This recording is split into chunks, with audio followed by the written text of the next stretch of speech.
নমস্কার বন্ধুরা, আজকের রেসিপি হলো ডাঁটা দিয়ে রুই মাছের ঝোল।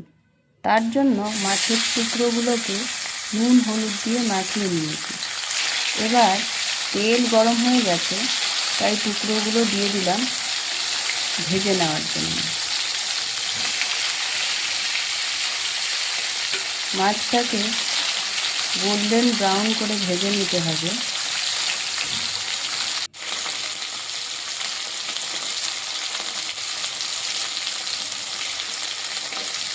ফ্লেমটা আমি লো টু মিডিয়ামে রেখেছি। মাছগুলো এক পিস হয়ে গেছে, তাই উল্টে দিচ্ছি।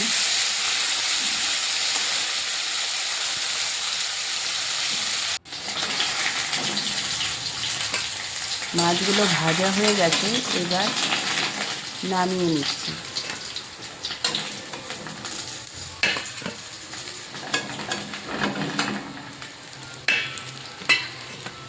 এভাবে সব মাছের টুকরোগুলোকে ভেজে নিতে হবে।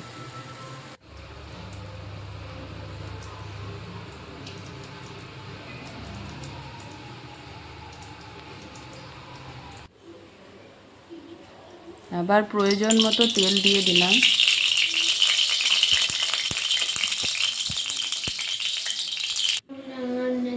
ফোড়নে দিয়ে দিচ্ছি জিরে,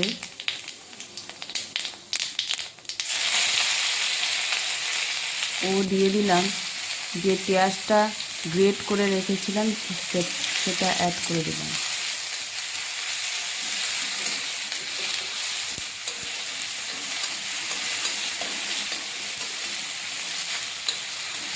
পেঁয়াজটা হালকা নাড়াচাড়া করে নিতে হবে যাতে রঙটা গোলাপি হয়ে যায়। এবার দিয়ে দিলাম একটা টমেটো গ্রেট করে রাখা।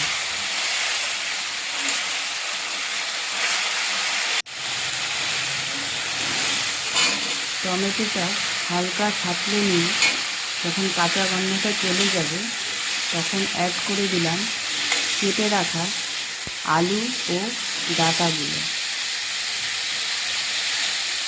আপনারা চাইলে আলু অ্যাভয়েড করতে পারেন।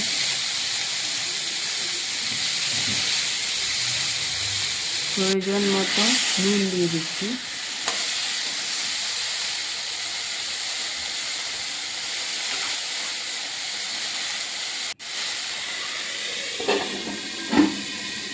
তারপর ফ্লেমটা লো করে ঢেকে দিলাম।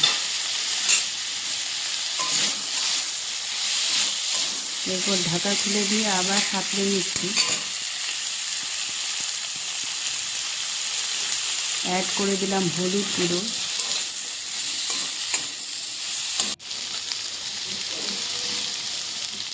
এবার দিয়ে দিচ্ছি কাঁচা লঙ্কা, মাঝখান থেকে চিড়ে দিয়েছি।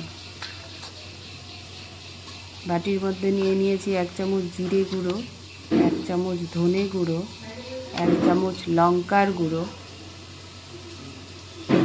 মশলাটাকে জল দিয়ে গুলিয়ে নিচ্ছি।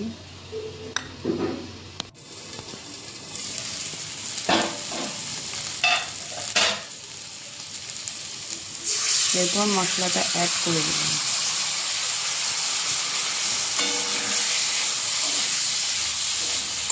মশলাটা তরকারির সাথে মিশিয়ে দিতে হবে।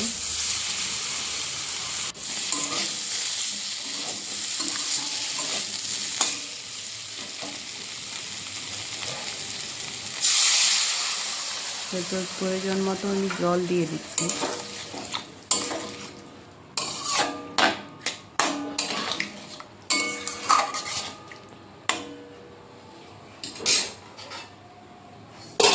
তারপর তরকারিগুলো সেদ্ধ হওয়ার জন্য ঢাকা দিয়ে ঢেকে দিলাম। কিছুক্ষণ পর মাছগুলোকে অ্যাড করে দিচ্ছি।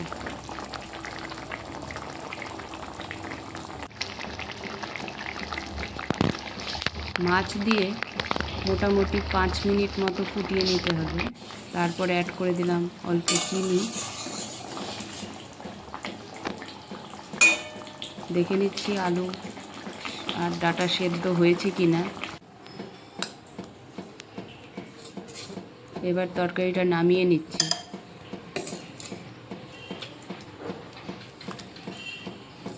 এভাবে ডাঁটা দিয়ে রুই মাছের ঝোল তৈরি করে দেখবেন, জাস্ট জমে যাবে। ভিডিওটা ভালো লাগলে লাইক, শেয়ার ও কমেন্ট করবেন। Thank you for watching the video.